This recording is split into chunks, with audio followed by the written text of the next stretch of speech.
Hello guys, may bago kaming e-bike. Maganda pa siya kasi tatlong upuan guys.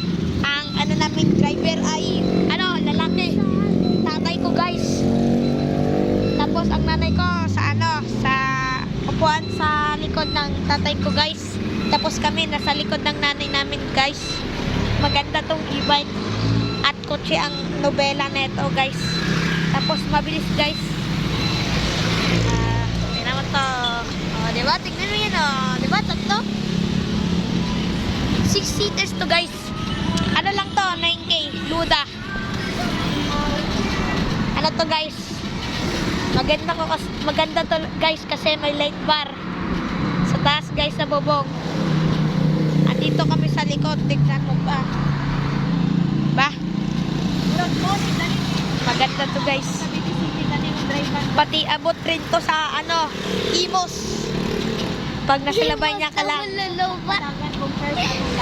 Tapos andito kami sa asan to? Anya na guys. Dadaan kami sa laban niya. Magkuha ng piso wifi guys. Para guys? Para may pera guys. Kami guys? Mga pogi. Pogi at guwapo. Ay, guwapo pala. Joke lang. At guys, goodbye guys. Let's see you next time.